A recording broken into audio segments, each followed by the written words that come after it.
right, ladies and gentlemen, welcome back to the Nashville Tour Stop Podcast. Not so fast. Becca Tremmel returns to the pod. Yay. Welcome back. Thanks for having me. Thanks for coming to my house this time instead of the old podcast studio. Yeah, this is not a podcast studio. No. Oh, thanks for the shade already. Wow, that took less than a minute to get some shade.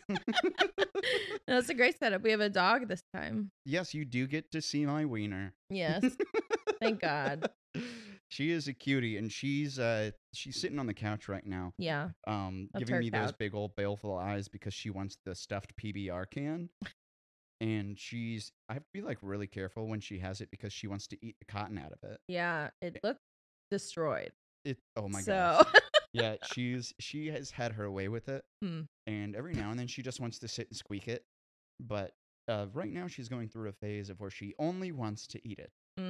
But that was the first toy that she picked out herself. I didn't give her the PBR. She just walked around the store and she's like, this one. Like, just like daughter, like father. Like father, like daughter. Like father, like daughter. Father, like daughter. Yeah. So No, but how are you, Becca? Welcome back. I'm doing great. Happy to be here. Drinking Bell Mead. Bell Mead. Just like the last time. Yes, this is exactly what we did last time. I actually was driving back from somewhere. I can't remember. I was on a long road trip, and I went back and listened to you and I's first podcast episode. Yeah, I listened to it recently, too, and I was like, this is really funny. Yeah. I kept out loud saying, like, how I would respond, and then I would respond like that in the podcast, and I was like, wow. You're like, oh, that is something that I would say. Yeah, exactly. Well, we were drinking Bell Mead Reserve last time, the high proof stuff, so we won't get quite as tipsy this time with this. I mean, well, you're like, well, maybe. Don't doubt me. No, I'm kidding. So, welcome back. What have you been up to lately? What's it like in the life of the little lion Becca? Well, I was traveling a lot in August, and I've just kind of been trying to get my act together a little bit in September. My birthday was recently, so yeah, it was. We did a full band release show with you at the Hard Rock. That's right. Yeah, it was amazing. I feel like my band has never sounded better. Like it was. Your band sounded fucking great. Yeah, it was good, right? Sammy Potts on the drums. I know. She is a damn rock star. She's a force to be reckoned with, for sure. I think she's currently being reckoned with. Yeah. What? Wait. No, she's on the road with Shane Prophet, right? Yeah. And Lauren Weintraub. Yeah. Right? I think so. I think she does a couple. Okay. Because I know she's on the road with Brandon Ellis. Yeah, Brent. Who's also in Shane's band, right? Yeah. Uh-huh.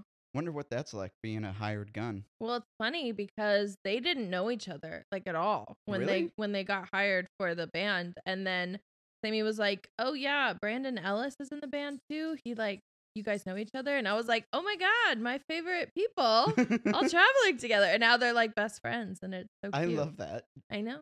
Because Brandon also met Lauren at Nashville Tour Stop when we did that first sold-out show at the Basement. Yeah. Back in 2021. And he and I were talking about that the other day. I think it was boat day, actually, when we all went out on the pontoon. But he and I were talking about it. He's like, man, I don't think I would have gotten that gig with Lauren if I hadn't played that show with you. And I was like, oh, I'm contributing. It's honestly crazy. Like, I think about this a lot. It's crazy how just like a single moment or just like one night can actually determine like so many things in your life. Yeah, exactly. Like I was talking, I've been talking about this lately. Like I've been here for 10 years. I moved here 10 years ago this August. And my very first day at Belmont, I met Emery.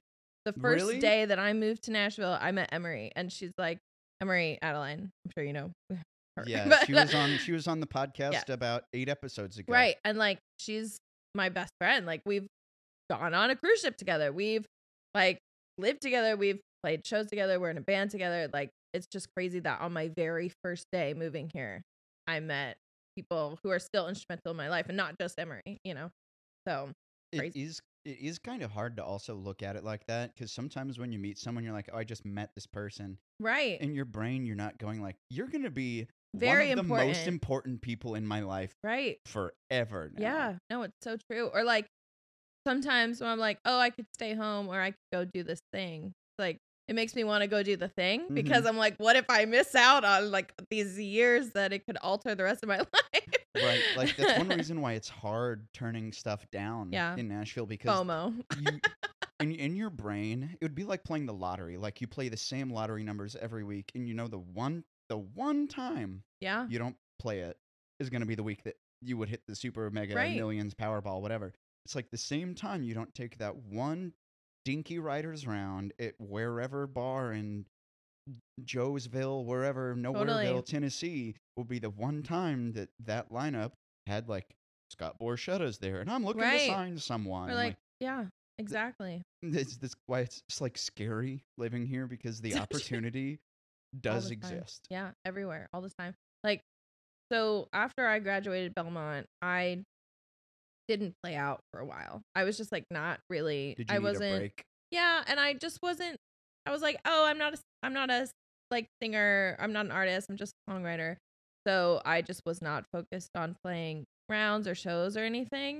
And then I was like, okay, I'm gonna get back into it. My confidence is up. And the very first round I played was at 404 Bar and Grill, which is where Tour Stop started. Tour Stop was born. But I also met like so many people that I'd never really had to ask to play around again after that. Like, it just like spiraled into, oh, you'll get pulled in this round. Oh, you'll get, and there was no one there. Like, you know what I mean? It's just, there could be nobody there and it could still be so important in your life. Like, I met Caroline DeLone at like a random Commodore grill round, and like, and then she was coming to Tour Stop after that. And like, because I invited her to my round. So I ought to have her on the podcast, because the first question I always ask people is how we met. Yeah. And in my brain right now, I'm racking it. I can't remember how she I came met to Tour Stop, and I was like, I introduced you because she came to see me play because we had met at Commodore. Was that at Belcourt? Yeah, it was at Belcourt. R. And then she was there. And also, like, Caroline's the type of person who she says she's going to do something, and she does it. You're right. She's like, I'm going to come to your show. Then she'll, like, go to your show. Right. Which most people are like, oh, when's the next time you're playing? Maybe I'll try to come by. And then you never see them again. And like, she's not like that. I was talking with Emery about, I think it was Emery about that, about how like it's so impossible. I don't want to say impossible, but like really difficult to get people to show up to stuff, because she was talking about how at any given moment, any night, there's 7 shows that you've been invited to. Yeah. And at least from my perspective, like a lot of the time, I don't want to do anything. Right. Like, sorry to all of my friends who invite me to shows.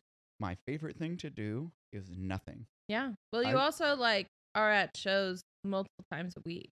Super overstimulating. Right. And you might be able to relate to it, but like when I do my shows, like whether or not it's Tuesday, Wednesday, Thursday, or whatever, I have to be Aaron Schilb, Nashville Tour Stop. I have to be the guy. I have to be like mentally turned on, you know? Yeah. And I know that if I go to any of the places I host my show, there's a potential that someone there is going to know who I am and they're going to want to talk work. Or that if I go to a different venue, that I don't want to sound pretentious, like, oh, I'm so famous. I'm not. I'm so important. It's like, I'm popular in like 4 bars. I'm a solid D- celebrity. I have almost, D-. It's like the way I like to describe it, I'm a D- celebrity. I've just barely not failed. Like, just barely not failed. That's better than failing. But like, I know that if I go to these shows, I'm gonna have to be that, like, the character of Aaron at Nashville Tour Stop, because that's the one everybody knows. Yeah. And it takes a lot of like mental energy and stamina to be the entertainer. Yeah. And a lot of the time, I want to go, honestly, like what I did at the local this past week. I went to the local. I put on a disguise. I put on a trench coat. I put on my sunglasses. It's like, have you been reading my diary? You have a newspaper in the back corner. I sat in the corner with my hat pulled down and did a crossword puzzle on my phone. Yeah. Like, I like going out and listening to music, but I don't want to be bothered. And don't get me wrong, listeners of the podcast, I'm not getting bothered that much. But like, I don't want to be bothered. I want to go sit in peace and quiet, which is more often than not why I just sit on my couch. Yeah. I love, like, when you leave shows, do you drive home and listen to the radio, or do you go home in silence? you immediately turn on Taylor Swift and Yeah, that's what I was gonna say. I was like, probably Taylor. Depends on what I'm feeling after the show. Yeah, I always feel like super overstimulated after my shows, and I drive home in silence. And a lot of times I'll drive to my shows in silence. Yeah. Because I'm just having that internal monologue just rolling, and I don't realize, oh, I spent 20 minutes in my car in the quiet. Yeah. Because there's like noise in my brain. Right. And it's nice to just, sit and be quiet. Yeah. Peaceful. Have nothing happening to you. Listen to the Besides brown paying noise that is attention the to road. the road. Yeah.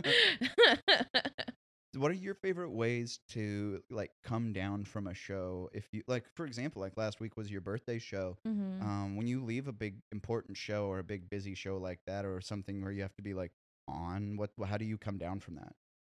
Well, I try to regulate it. So with that show, like everybody that was there is somebody I love very much. And I guess I don't feel like I have to be on with those people. But usually the way I try to deal with that just at shows, because I feel like so many times when I'm catching up with somebody, the first thing is, how are you? How's music? What's been going on with your music? Here's what's going on with my music. And it's just like, that's the first thing. The 90-second small talk. And I don't even really think it's like a competitive thing. I feel like, at least for me, it's like I have to prove that I'm still doing things. Right. And sometimes I'm not, but that doesn't mean I'm not like a musician or anything. But for me, what I've been trying to do as of late is I just ask people, well, what's going on besides music? What's going on in your life, or what's going on like at home, or how's your family? And just trying to develop those connections with those people past music, because a weird existential crisis I've been having lately is, if tomorrow I broke every bone in my body and I couldn't play guitar anymore, or if I couldn't sing or something, like, who am I if I'm not a singer-songwriter? And also, do my friendship, are they contingent can upon they the last music? past that? Yeah, Right. Exactly. That's one of the things I've been struggling with lately too, is like I was just sitting here at home yesterday, and um I literally out loud said to myself, like, what makes me happy? Because I couldn't think of something just off the top, because we're conditioned in Nashville to work, to stay relevant, Constant. to stay in the Yep. forefront of people's minds, because we want to be successful. Yeah. But like I struggled with it for a second. I literally was like, what what do I do for fun? Yeah. Like what is just for me and not for the machine? And I really couldn't come up with anything. Like, Yeah. because when I was a kid, it was playing the guitar. It was sitting and Right. listening to Van Halen records, because it wasn't a career at that point. There's not And pressure. yeah, the Yeah. pressure of trying to make it a career now, I don't want to say has ruined the joy of it, because I still get joy out of those things. Right. But I don't get the same flavor of Ease. joy. It's not like relaxing. It's not relaxing. Yeah. It's the same reason why I don't like going to big production concerts. Like, I don't want to go to the Nissan Stadium or Bridgestone or anything. Unless it's Taylor Swift, but yes, keep Unless going. it's Taylor Swift, obviously. Because the whole time I'm sitting there, and in my brain, I'm thinking about like, okay, well, how is the stadium monetizing sponsorships? Or what's the road You crew know the doing? ins and outs. I'm thinking It about the ruins business it. of it. And Yeah. I can't sit there and just turn that off and be like, Yeah. this is a really good song. I can't sit there and do that. It's really hard for me. Yeah. And that's one reason why I don't go to many concerts, especially like just popular band concerts. I love going to watch my friends, but I think the last like quote popular person's concert I went to was Maren Morris at the Bridgestone. I got a free ticket, and good. it was a fun concert, Yeah. but I really sat there and struggled to enjoy it Yeah. It's hard to because be like a part. It's like, yeah, yeah, it's hard to just go there and be an audience member. because we don't practice being an audience member, we practice being the Enter- entertainer. And there needs to be some way to like divide that. And that's something that I've been having a hard time with lately. So For the way sure. that I've been dividing it is literally just space, just not going to stuff. Mm-hmm. Because if I go to too many shows, all of the songs start to sound the same. And all of the conversations start to feel the same. And ugh, Yeah. it ruins the magic of it. Yeah. No, that's so true. That's why I'm like such a big advocate for hobbies. Mm-hmm. You know me, my hobbies. I'm always like taking classes or doing random things because I feel like it's really important for creative people to find creative outlets that like don't determine their success in life, you know? Like you could still be a creative artist person and then go try out some new thing like pottery or acting or something like that. Right. But the whole world doesn't depend on how well you do in the class, you know? Your livelihood isn't contingent upon the Right. success of the hobby. Right. And you're doing it to like get better at it and like have fun, but you don't have to be amazing at it, especially at first. It's just like and I really love doing things where I'm not in my head thinking. Right. So I feel like with songwriting and performing, like you have to sit in your feelings and your thoughts and you're living there. So I really like doing hobbies and creative things that like pull me out of it. Like with painting and stuff. Like I'm very much focused on what I'm You're doing. right there in that moment. Right. And I'm not thinking because I'm so focused on Right. like what I'm doing, I guess. I feel like that it's kind of weird because I'm not a huge video game person. No, but that's the same. Yeah. I have my Switch Yeah. for I that. play my Switch all the time. Yeah, it's like I'm not a gamer, but it is nice Yeah. for the same reason why I love TV and movies Yeah. is because if I can hyper focus on something that removes me from that constant stream of like work thought, it's really nice. Yeah. And that's how I relax, is trying to remove myself from a situation where I might work or where I might think about work. Right.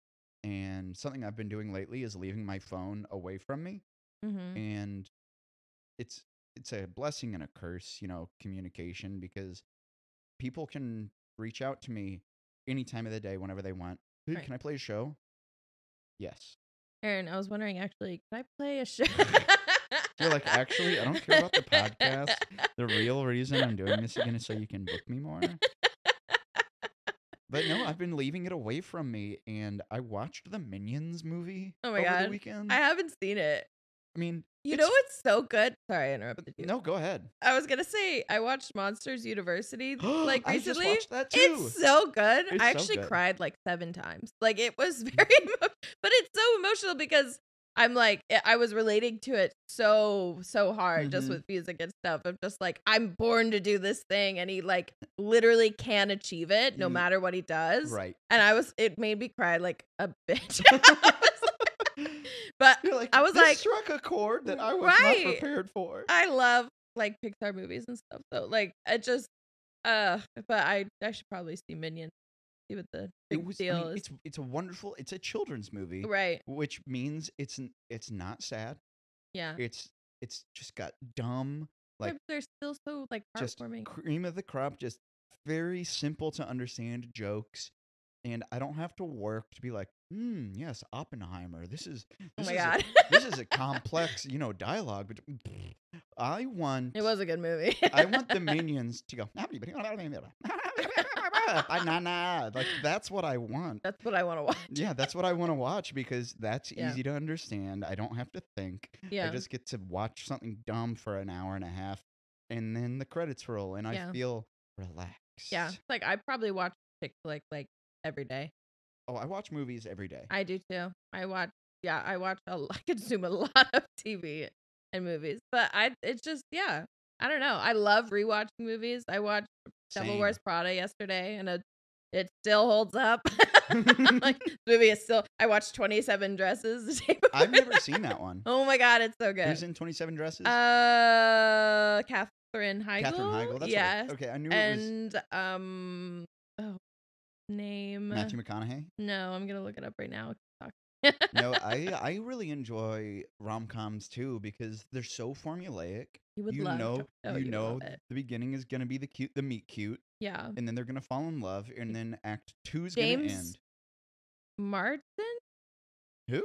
This guy. Oh, James Marsden, yeah. What?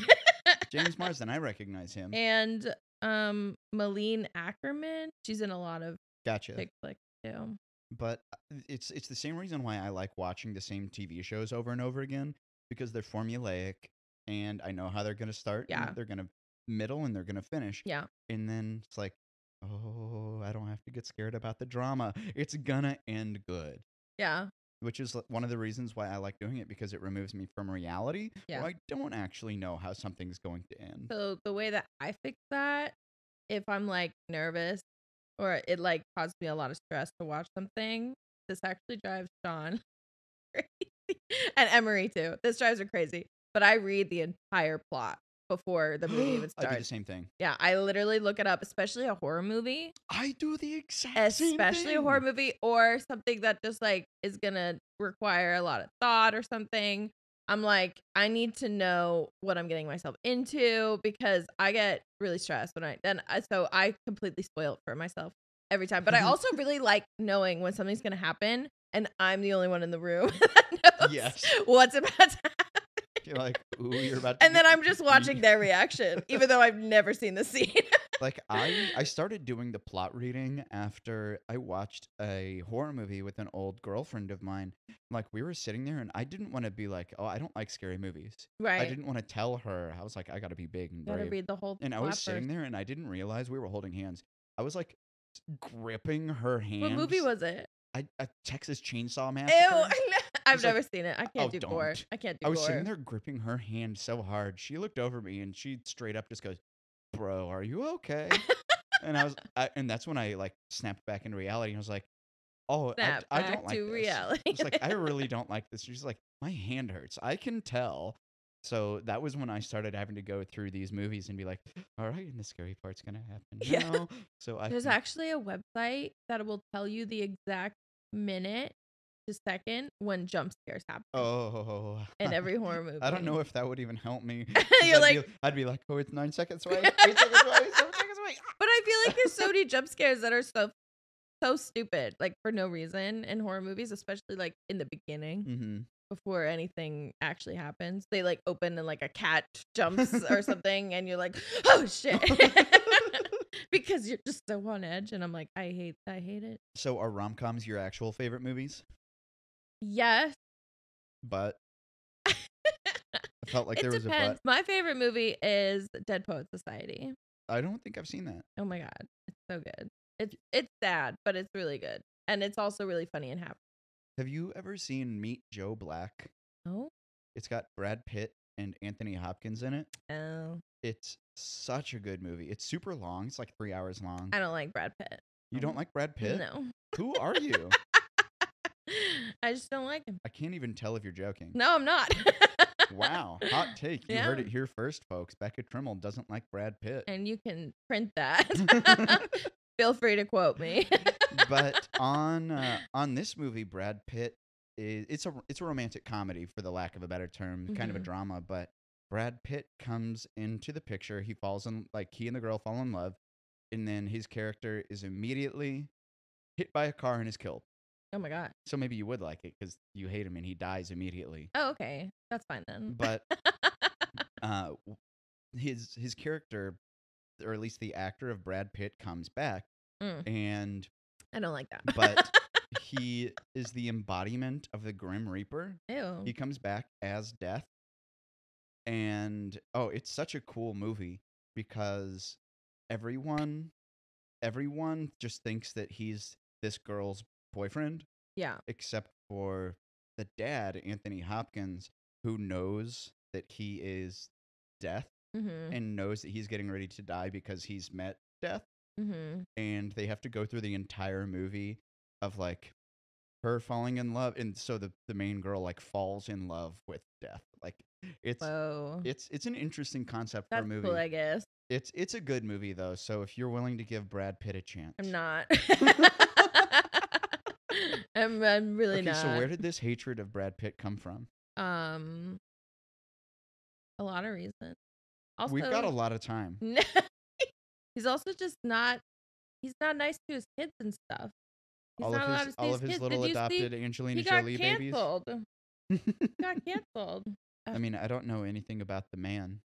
You gotta look the myth, the legend. the legend of Brad Pitt. I honestly can't name a Brad Pitt movie that I like, so that's also Mr. and Mrs. Smith. No.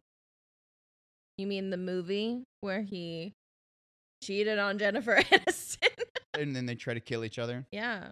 No, thank you. I don't think I can even name that many other Brad Pitt movies. Yeah. Oh, he's in Inglourious Basterds. That's the one I've seen it once. It was fine. I like that movie. Fine. So what movies do you like? I like okay. Give us a glimpse into who Becca Tremmel, who I am. the woman Well, like I is. said, Dead Poets Society is my favorite. And then I would say A Promising Young Woman. Okay. Is tied with The Little Mermaid. How did you feel about the live? I love it. I haven't watched it. I love it. It's on Disney Plus now. You can stream Disney Plus. It's so good. I don't know how the world would feel about a grown man just sitting and watching The Little Mermaid, though. Yeah, but it's good. Okay.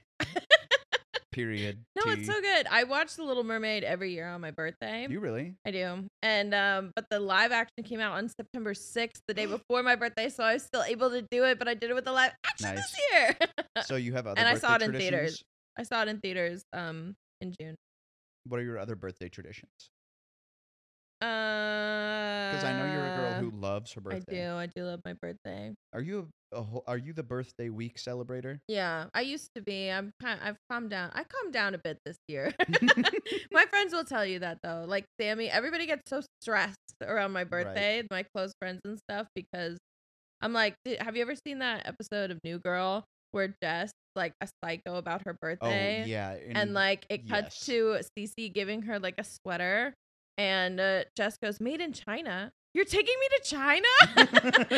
Because she just like expects the world, and that's how I've always been. I don't know why. And I don't I don't feel like let down ever by anybody in my life because of my birthday. Like, as long as I get to see people that I love, and we had a great time at the show, and but I do get crazy about it, and everybody in my life kind of starts freaking out. And then I'm like, well, this isn't fun if everybody's really stressed. Are you familiar with the love languages thing? Yeah. Do you know what your like order of them is? I think mine is words of affirmation. Okay. And then quality time. Okay. But I don't know after that. Words of affirmation and quality time are mine as well. Mm-hmm. Because I didn't like know that those were things until I was like in my mid-20s. Yeah. And it had never occurred to me why I don't like receiving presents on my birthday and on Christmas. Mm-hmm. It's like it makes me feel uncomfortable, and it feels performative because like somebody who loves giving gifts, they want to see that reaction of you like, oh, I love it. Yeah, like when I give you your pet portrait today, even though it wasn't a gift, but I was still really excited to see your reaction. I hate having to like fake excitement. Oh my gosh. Oh my gosh, socks with Michael Scott's face on it.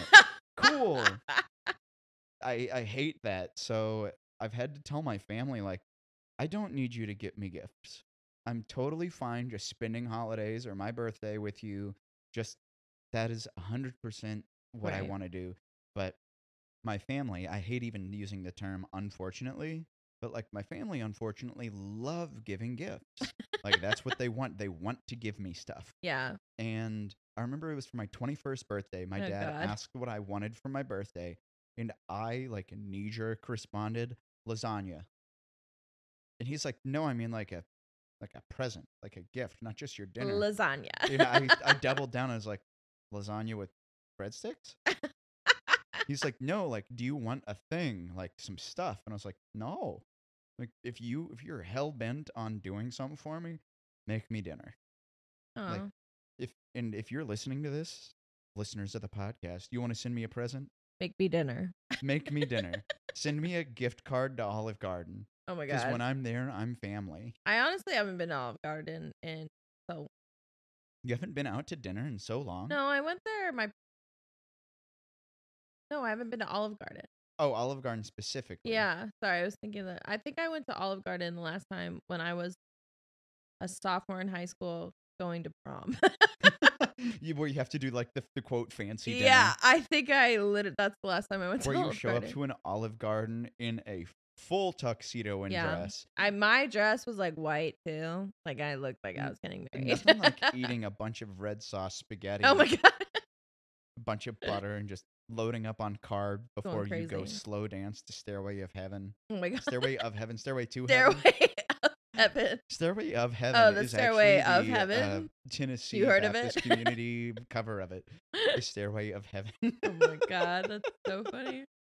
Yeah, but I haven't been to an Olive Garden in a long time too. I used to live in Antioch, where there was an Olive Garden down the road from where I lived, and I think that the actual last time I went there was when I moved to Nashville in 2017. My dad helped me drive down to town and helped me move into my apartment, and I didn't have any food.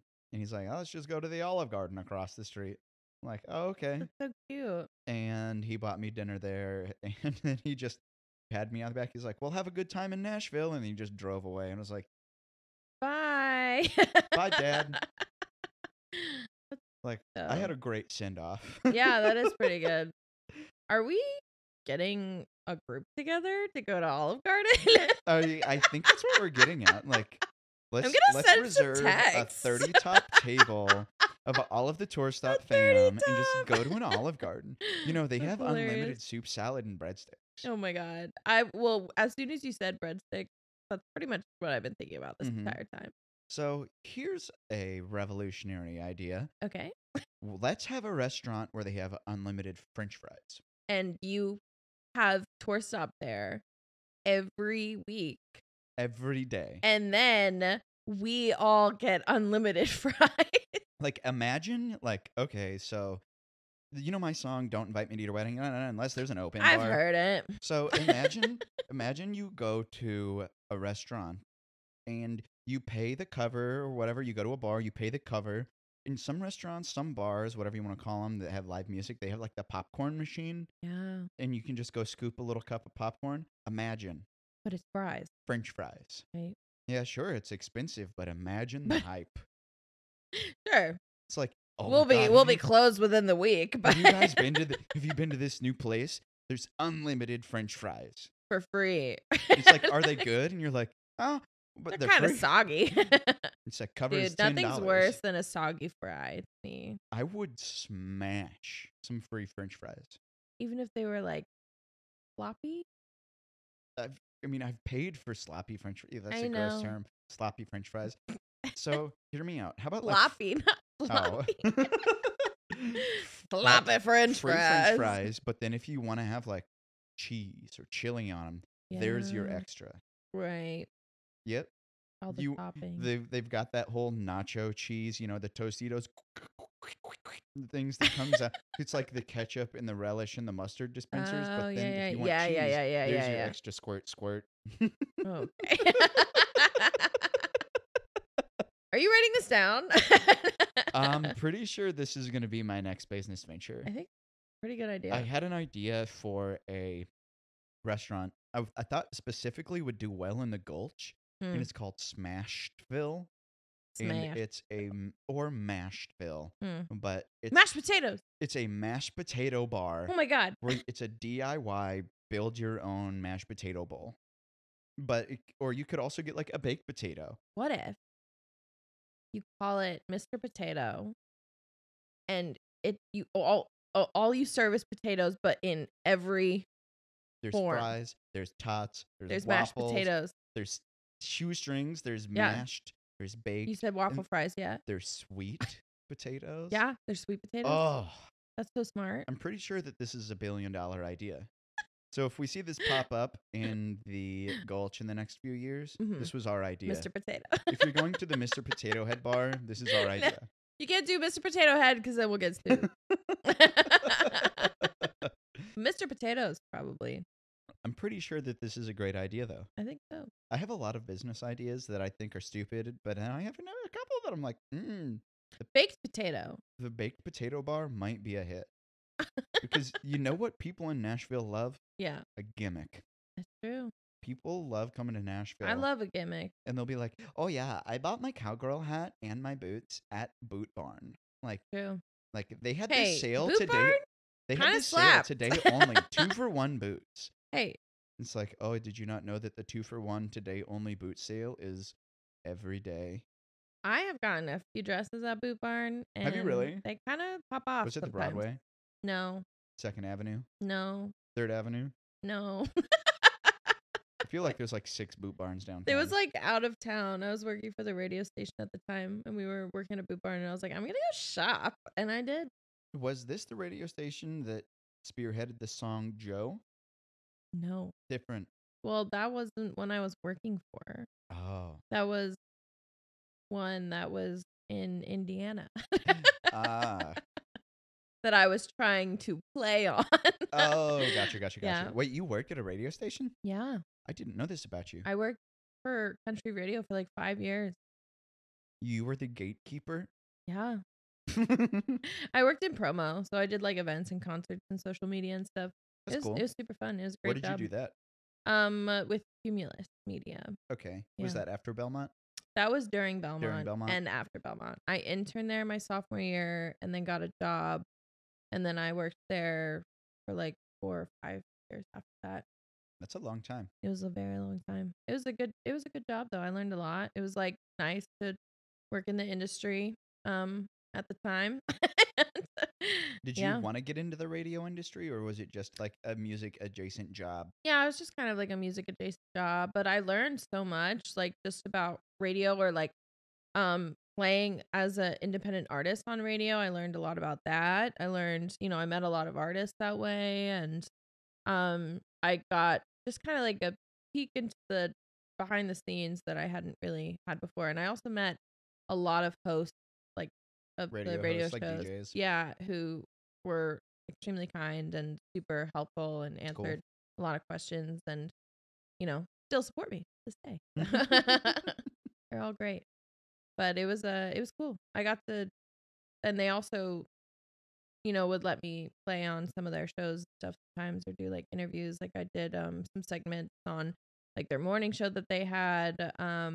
They had a segment called like 10-minute tune, where you'd write a song in like 10 minutes and then perform it on air. And it was one of the syndicated stations, so that was like all over the country. And the first time that I played it, my crush from like when I was 8 or 6, like my childhood first crush ever. He lives, I want to say, I don't know, I don't even know where he lives, but he moved away when I was little, and we're friends on Facebook. And he messaged me on Facebook, and he was like, "I heard you on the radio this morning."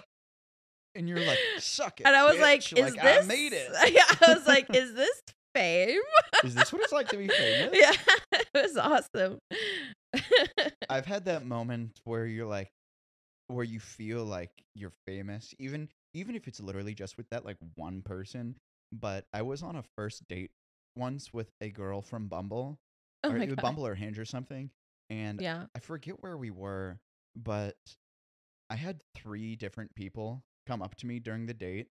Are you Aaron who runs Doorstop? Like it happened, and after the 3rd one, I had to look at the girl and be like, okay, so I know what this looks like. So I planned this, and I paid them a lot of money. it looks like I set this up to make me look cool, and I promise that's not what happened. That's she goes, so funny. It does look a little like you just set yourself up to look cool. And I was like, I promise that's not what happened. And you know what happened after that? I never went out with her again. So that tactic didn't work. So it turns out I can't look cool.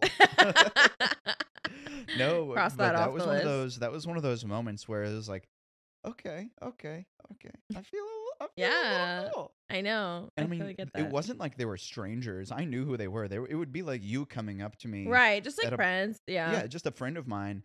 But to her, it looked like, this guy's trying to be like, oh, Mr. Cocky Ego dude, like. Oh, yeah, here he is. Everyone knows who you are. I thought you were doing like an accent. I was like, what is this? Oh, Mr. Cocky. Oh, you got the Mr. Cocky Ego dude here. Use my bad New York accent. The last time the bad New York accent came up is actually on an episode I did with Sean. Oh my God. Callback. If you're listening to this is Sean Livingston's episode where we did the top 10 music videos of the 80s. Yeah, great episode. Is that the one that got taken down? It got taken down. Thank you, Spotify.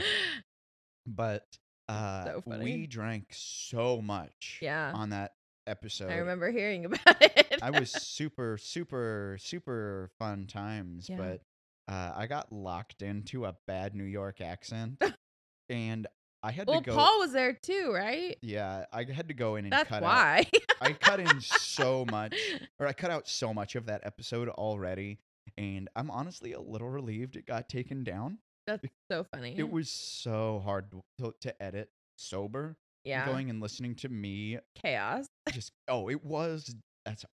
Just chaos. Just loud shouting. Over one another. Yeah. Oh my God. Sean and I, bless both of our hearts. We both love to talk. Yep. Yep. Yeah. And we talked over each other a lot. That's like the worst thing is when you're listening to a podcast and they're just like blah, blah, blah, blah, all over each other and you're like, okay, why am I? And you don't hear any of the words. Right. I've gone through and micro edited the podcast before where I catch myself or the guest, one of us talking over the other. And I'll just go through and be like, and you don't get to say that anymore. Yeah, I've definitely that was a nice thought that you never had. I mean, all of these podcasts are totally unedited. You like comp it, like vocals. I try to leave them as like flowy and unedited as possible, but every now and then, like there'll just be a super long, awkward silence, and it happens. you have to like tighten it up a little bit. Yeah. Like this that. One. Wait, let's see how long we can go without talking. Yeah. Well, hey, let's take a quick commercial break right here on the podcast, and we'll come back with more from Becca Tremmel on the Nashville Tour Stop.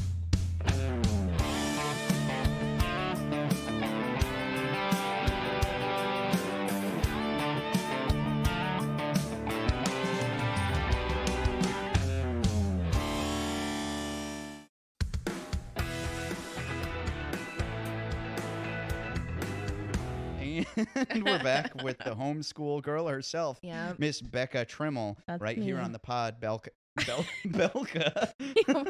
You almost just kicked Phyllis in the face. This is a little more unhinged than the usual ones because so many of the first times I have people on the podcast, I have to do the very, tell me about your upbringing in music. And this time we're just like, let's talk about the dog. Tell me about your childhood trauma. Yeah, you know what I mean? So, like, you just probably listening, you probably just heard Phyllis shake her collar right there. So, Becca. Yes. Tell me about your childhood trauma. Well, it all started when... You're like, where do we begin? Yeah, the beginning. It's like, how far back do you want me to go? Birth. It's like, do you just want to do, like adolescence, like 1st through 6th grade, or do you want to start getting into like middle school trauma where I started getting bullied? We're going to have to separate it on different podcasts. Like, it'll have to be a series. Like, let's just do an episode per grade. Yeah, no, that's true. But I was homeschooled. Phyllis, what are you doing? Grades. She is acting up right now. Honestly, trauma only started when I went to public school. So it's a weird trend, isn't it? Yeah. So we just teased. You did go to homeschool. I went to homeschool. Correct. You went to homeschool. Yeah. But how my long living were you room. Homeschooled? I was homeschooled my entire elementary school. So until 9th grade. 7th grade. 7th grade. Yeah. So you started 8th grade public school? I started 7th grade public school. Okay. So what was your first experience like in a public school? So in Utah, I don't know, because it's different in Tennessee. I teach kids here, and they go into middle school in 6th grade. Okay. But I didn't go into middle school until 7th grade. So when I started, it was the first day of middle school, and I honestly wish I had been homeschooled through middle school. But I was so excited. Like, I was just, my whole life, I had been watching movies and shows about high school. And I didn't have, like, a lot of friends because I lived on the mountain where I grew up. And so the only friends I really had were like on my swim team. But even then, like I couldn't spend time with them because I lived a half hour away up a canyon.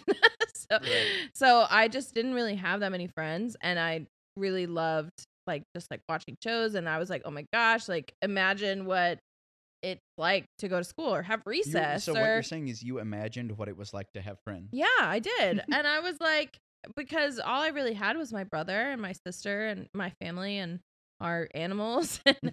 But which was amazing, but I was like, what's it like to, I don't know, just go to someone's house? How do I socialize? Yeah, or just like have a sleepover. Or did your not your middle school, did your homeschool program not have like homeschool get-togethers? No, because we were on a mountain. You're like, I cannot stress it enough. My mom, I was on a mountain. Well, my mom and my dad were not working at the time. So my dad like took a break from his job for a few years, and my mom was staying at home, and she was our teacher. She like did everything. She had like a homeschool teacher like card thing that let us get a bunch of books and curriculum. Utah. Sundance, Utah. Just for those of the listeners who skipped episode. So there were like a couple kids on the mountain that we would hang out with, but they kind of left, or they were there like seasonally, you know. Not a lot of people lived there full time. A couple people did, but not really a lot of kids. And like even I was like, what's trick or treating like? I couldn't trick or treat because I didn't live in a neighborhood, and it was always snowing on Halloween. So like one of the houses on the mountain was like, oh, bring all the mountain kids to our house, and we'll like have the parents go behind doors in the house. And that's how we trick or treated until I was like 15. So I know we didn't originally, which was amazing. Let's talk about trauma, but here it is. No, but it wasn't. It was like it's great though. Like it was amazing, and I got to experience a lot of other amazing things. Like my family is super close. We went on road trips all the time. I saw so many national parks. I've been to every state besides Hawaii and Alaska. Really? Like, yeah, and we only were homeschooled like a couple hours a day. We would start at like 9 and finish at noon. And then the rest of the day, I would have like music lessons or horseback riding lessons or swim team. Like I was able to figure out what I wanted to do from a very early age because I wasn't in school all day, you know? I do think about that because when I was in private school growing up, there were a bunch of classes that I'll be brief, but I don't use that knowledge ever. Right. You know? But it's like, what I appreciate the, late 90s, early 2000s computer classes I had. Yeah. It's like Mavis Beacon teaches typing. Like that was relevant information. I was like, I really wish that I didn't have to take like art class because I was never ever good at painting or drawing. I got a C- on a 10-point grayscale ruler. Oh my God. Like my art teacher was like, do you really just not see how much darker this one is than this one or how much lighter this is? And I was like, no. Like I was bad at it. That's okay. And I was like, I wish that I hadn't had to devote that much time to something that I didn't care about when like I obviously even as a kid I cared about like music class and stuff like that. I wish that I had the foresight or the school had the foresight to be like, this doesn't seem to be a strength of this child. Right. Let's put them into something that maybe they can do. Yeah, for sure. And I feel like I'll probably, if I have kids or something one day, like I would love to homeschool them because I feel like it really helped me, like I said, just like figure out what I like. And I wasn't wasting time in other areas, like, cause I wasn't behind at all when I went into actual school. I wasn't behind at all. But I was only doing actual school for like 2 or 3 hours a day, Yeah, you don't need to spend an hour a day learning calculus, which so many kids in high school do. And then you graduate your senior year and you're like, well, that was useless. Yeah. Just wasted a bunch of my time doing that. For sure. And I feel like the other thing that I just didn't know really how to deal with when I went into school was I was experiencing, I guess, like trauma for the first time. but also just like people being mean to me, or like girls being mean to me for really no reason, which I didn't understand. I was like, you don't even know me. You don't even. It's like, why would you say that? You I'm literally like, don't know anything about exactly. me. I was just like, why? I didn't get it. I was just like, why? What is the deal? Like, I didn't understand why people were just rude for no reason. I didn't get the whole public school hierarchy situation. But and I could have gone without that, honestly.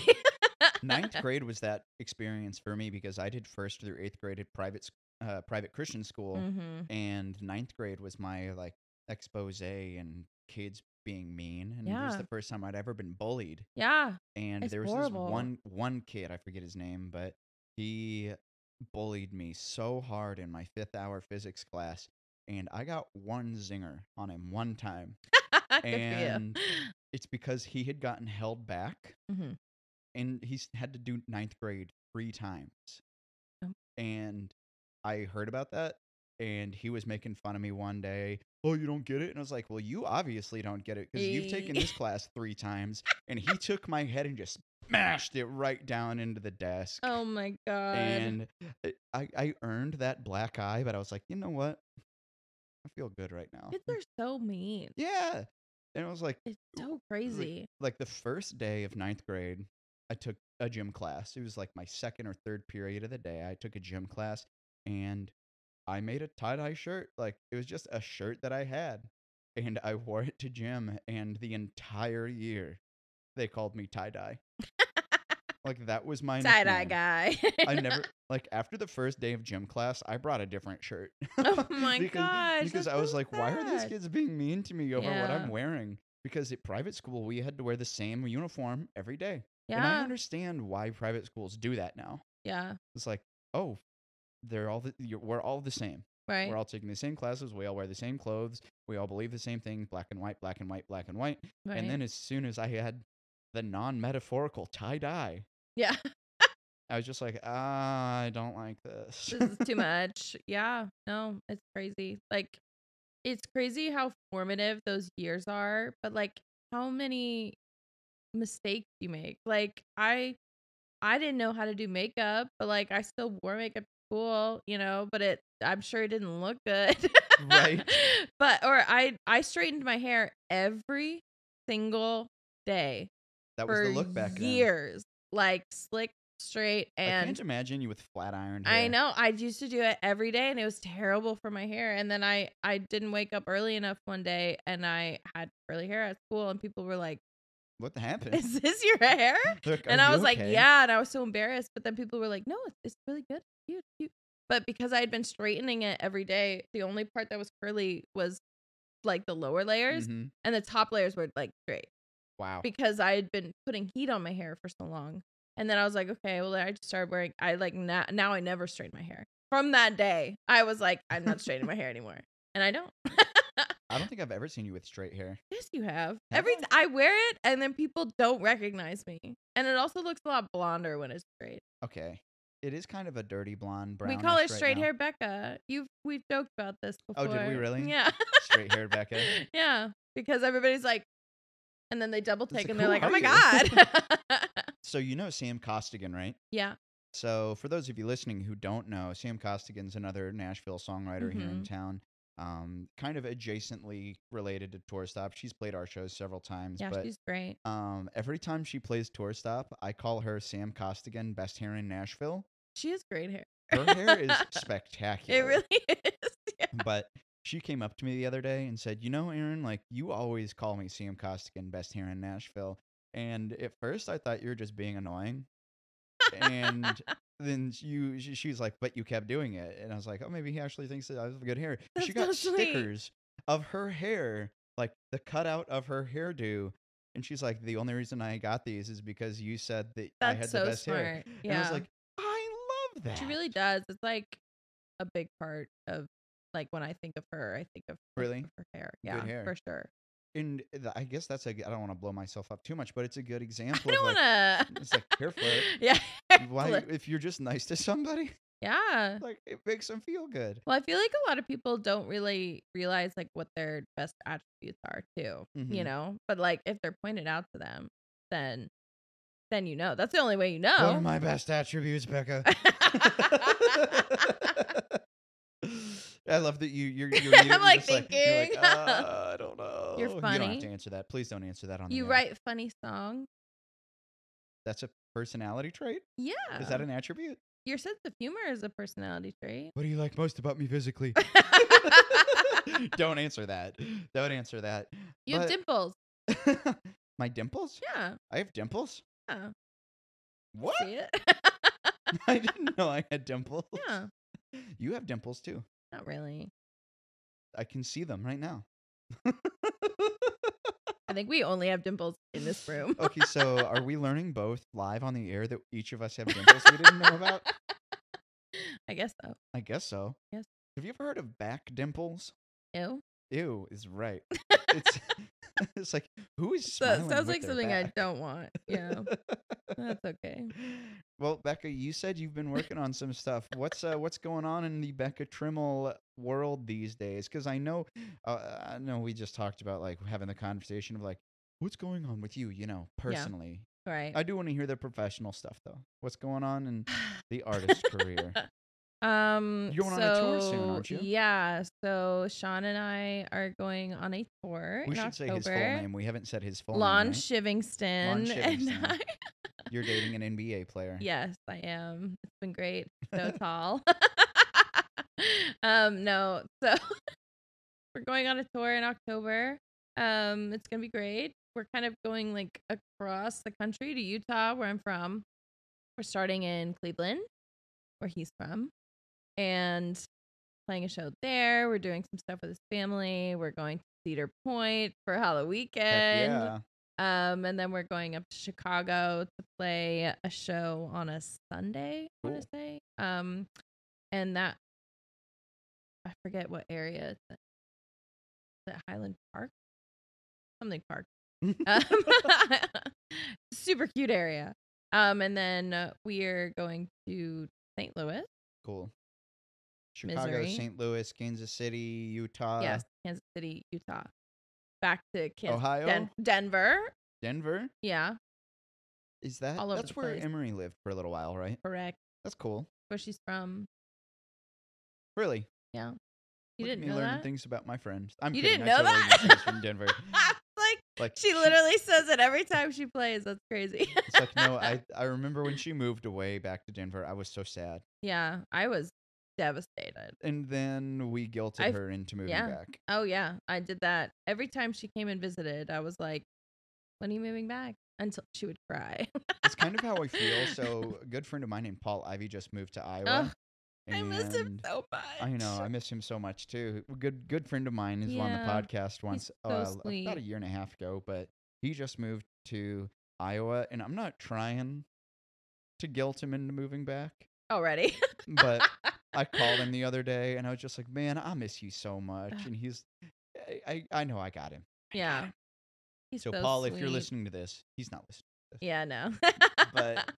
But it is hard when your best friends move away. It's so hard. Especially like with Emery, we went from being on a cruise ship together, literally spending every single waking and sleeping moment together, to living together during the pandemic. We've talked with you about it, and about it. I just heard my own accent. Yikers. All right. We've talked with you about it, and we've talked with Emery about it. You did the Carnival Cruise Line, right? Yeah. Now, one of the things Emery and I talked about that we didn't get a chance to talk about that I'd love to ask you, is that something you would do again? Yes. And Emery's answer was yes, but she wasn't thinking that she would want to do one of those super long contracts again. I'm the same way. We talk about this all the time, her and I. We kind of want to do like the fill-in couple week long situation, because the 4-month contract that we did, our first one, was so long. And she might have said this, but like the first day we got there, we weren't even put in the same cabin. So yikes. We get to this cruise ship. I've never been on a cruise ship in my life. and we were filling out all this paperwork. We also didn't know where to eat the entire first day. We didn't eat for like 14 hours. Yikes. And because we didn't know anything. We were literally put to work immediately when we got there. And here's your stateroom key. Here's the stage. Please plug in. Exactly. And we didn't know anything. We got in trouble the first day. Like, it was crazy. And then we had to go back to our own rooms, and we weren't even together because it was like a risky thing to put two new people on a cruise ship together in the same room because we didn't know any of the like procedures if we were going down. So, right. But the first day we both got there and we were like, we have made a terrible mistake. We were like, this is not good. And also the first month was amazing, but it was also really hard. Like, you feel so disconnected from everybody back home. Like, I felt disconnected from my family. I like was having situations back home with friends happening, and I couldn't talk to them about it because I only had service occasionally. I like had a boyfriend, and that was really hard. Like, it was all super hard.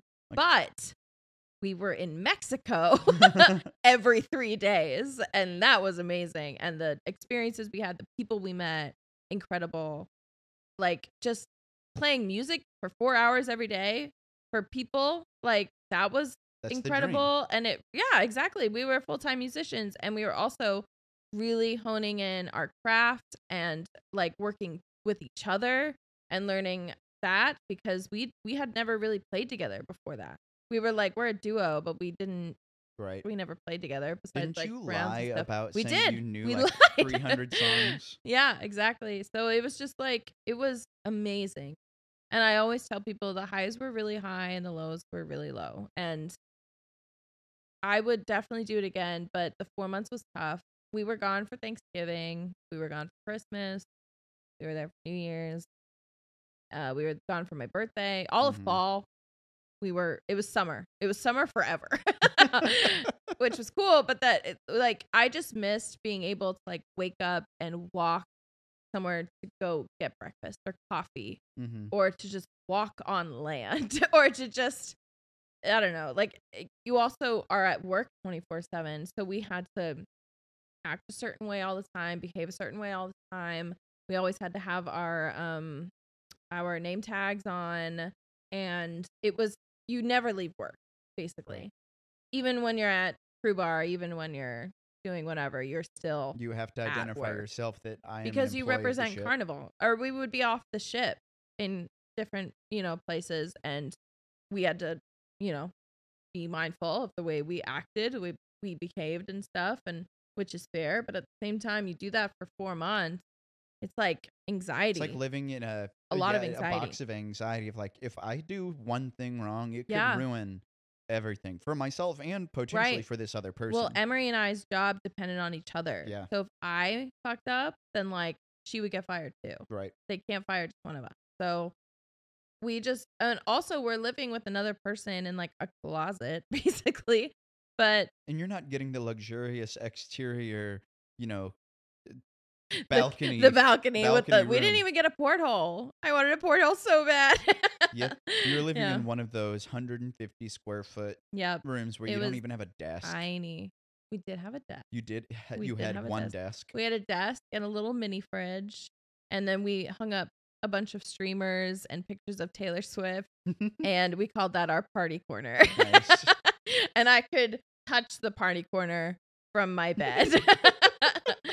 And it was amazing. And I met so many people. You get really close to people very fast because you're going to wonders of the world with them, and you're on a ship where you see them. Like, level of codependency with people because you're with, for example, Emery. You two were together probably nonstop for 4 straight months. Yeah. And then it was probably a precursor to like COVID when you're just like stuck with someone. Yeah. And like, I need to not be with you for a while. But we like didn't really feel that way. Like, there was no time. I don't know.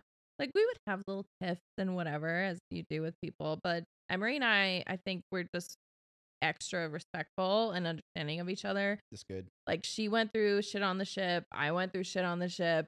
And it was just kind of like we needed to give each other grace all the time.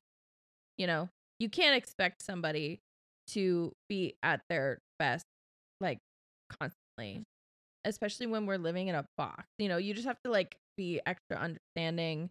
And you, like, perfect example of this. I hate the smell of lavender. It is my least favorite smell in the entire world. Great. It's not that good. It makes me nauseous. Like, I hate it. I've always hated it.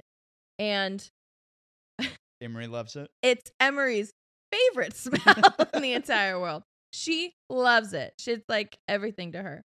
And in our room, in our box of a room, she had everything. Everything was scented lavender. Everything was scented lavender. And it made her so happy. And she just made sure it smelled good all the time, but it smelled like lavender all the time. Everything she had. And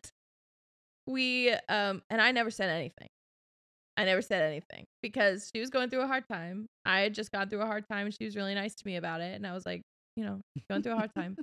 And we went to one of our friends' cabins to do like a face mask night. And the friend was like, oh, do you want this mask that's like mint or this mask that's like lavender? And I was like, I don't want lavender. I don't like lavender.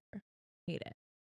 And Emery was like I didn't think that she heard it, but she was like, you don't like lavender? And I was like, no. And she was like, everything in our room is lavender. And I was like, yes. I know. And she was like, this is me respecting. She was horrified. She was like, why didn't you tell me?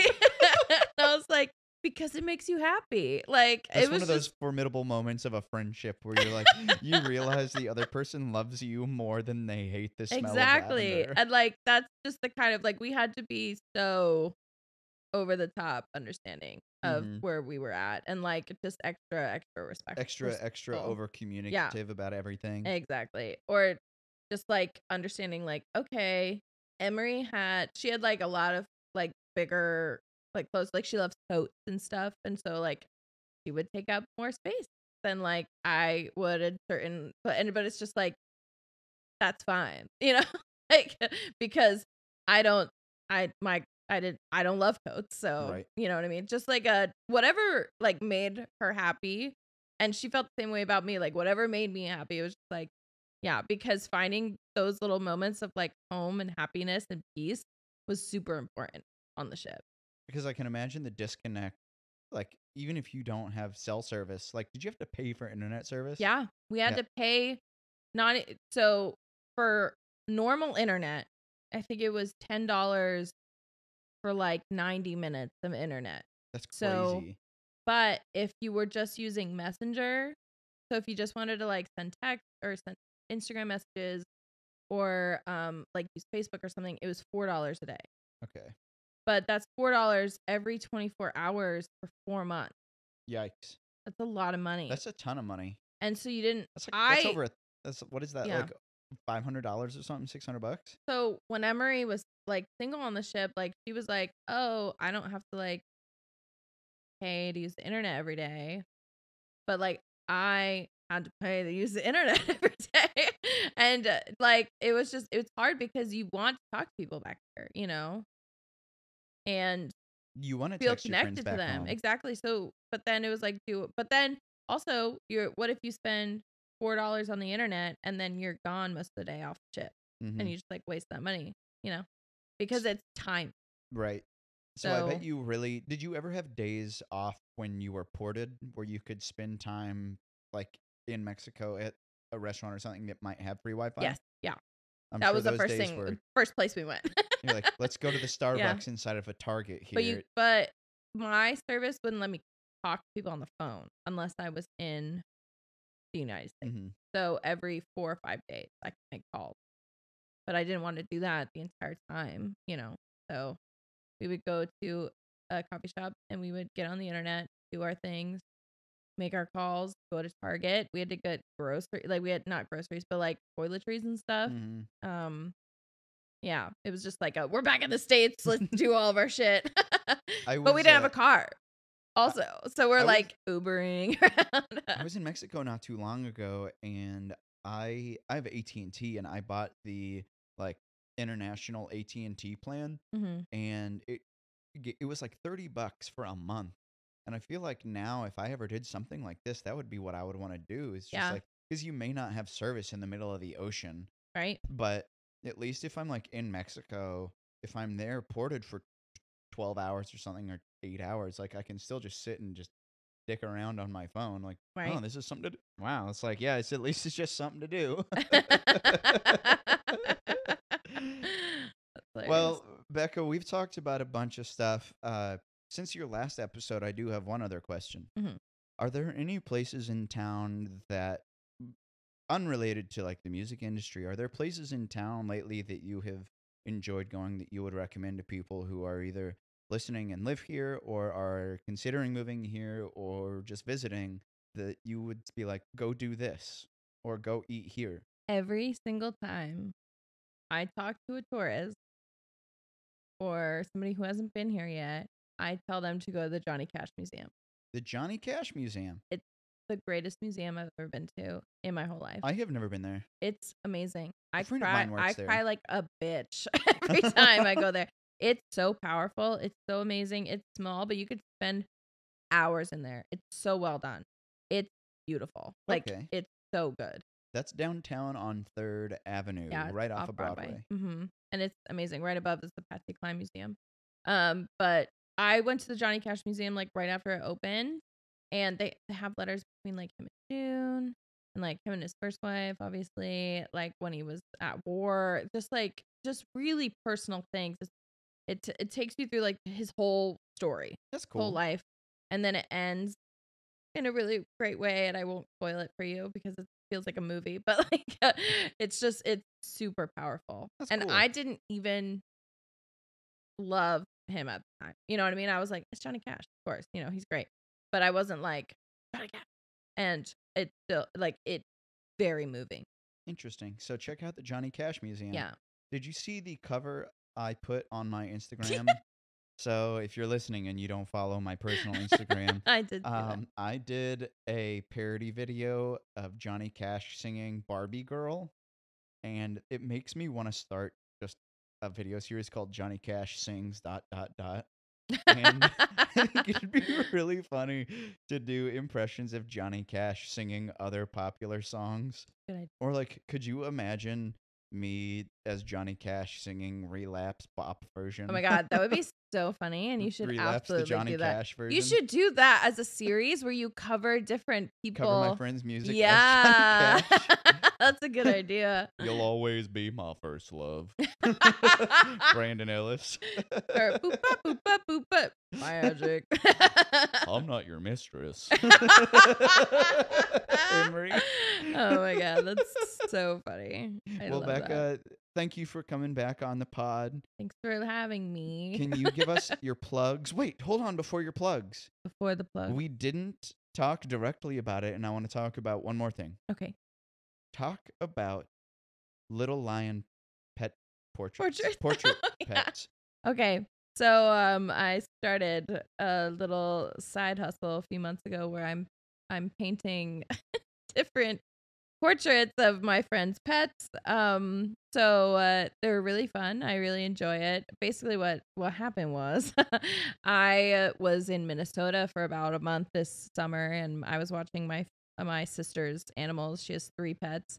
And while she was gone, I was like, I'm going to paint her animals and make it really cute. And I painted all 3 of them. And she was like, oh my gosh, these are great. You should do this like as a little business. And I was like, I don't think anybody would pay me to paint anything, because I'm not good. And as it turns out. And so I started doing it, and I've got a bunch of awesome people who have reached out to ask for portraits and stuff, and it's been amazing. And it's funny because usually I don't even know the animal, and then I'll meet the animal upon giving the portrait to the person. Like I met Phyllis today, and I gave Phyllis her pet portrait. You did Phyllis. Yeah, I'll post a photo of your painting with. I'm really proud of this one. Yeah, it's cute. But yeah, if you're interested in having your pet painted, If you're interested in having your pet painted, Becca, what is the Instagram for it? It's at Little Lion Pet Portrait. Little Lion But Pet it's Portraits. also just really cute to follow along because I post pictures of all the ones I do and the inspo photos of the animals. So it's cute and fun. Well, thank you for painting me a portrait of Phyllis the dog. Yeah, and unfortunately, I've made more money on pet portraits than I ever have in music. So that is a harsh reality. Harsh reality. But you know what? That's fine. I love it. Well, Becca, can you give us your plugs on where we can find your music, your socials? At Little Lion Becca on everything. I should be releasing something in the next few months, so look for that. It has to do with cowboys and maybe a man named Joe. And yeah, at Little Lion Becca on Facebook, Becca Tremmel. But yeah. At Little Lion Becca. Correct. On everything, basically. On everything, surprisingly. Yeah. TikTok, Instagram, Twitter. And that's one of those things that I've talked about with a lot of people is like, what should my Instagram handle be? And it's like, it doesn't fucking matter. But you say it should be... Make it consistent. Consistent, but like the name of the artist. But like my artist name is not Little Lion Becca, but I think it's fun and I don't care. I mean... Ed Sheeran's Instagram is Teddy's Photos. That's true. Like it doesn't. Casey Musgraves is Spacey Casey. Spacey Casey. It doesn't have to be like just at Casey Musgraves. Like it doesn't matter. Yeah. The true fans know. So true. Well, if you'd like to follow Phyllis, you can check her out at Phyllis the Wiener on Instagram. I'm about to follow her right now. Follow Becca Tremmel at Little Lion Becca and Little Lion Pet Portraits on Instagram. If you'd like to check out Becca's tour schedule with Sean Livingston, you can do so at beccatremmel.com. You can follow us on your social media platforms at Nashville Tour Stop. And if you'd like to check out our complete live event calendar, you can find us at NashvilleTourStop.com. Becca, welcome back to the pod. Thank you for having been part of now 2 episodes, I believe. I'm trying to go for 2. Like 10. 10? So. And thank you for having played like 50 Nashville Tour Stop shows. 50? Maybe more. Maybe more. Maybe more. Well, Becca, thank you for being here. Y'all, thank you for listening this week. We will be back next week with episode number 98. We're closing in on the Centennial podcast. Oh my God. We're going to be having a 3-part episode for the 100th episode. That's amazing. We're going to have Mike Dunbar, our original co-host. We're going to have Aaron Cooper, our second co-host. And we're going to have a 3rd part with a bunch of our fans, fams, and friends' favorite memories, along with a few of my favorite memories over the years. That'll be episode number 100 coming up here in the month of October. But until next time, please do remember that all roads lead right back here to the Nashville Tour Stop. Yeehaw, motherfucker.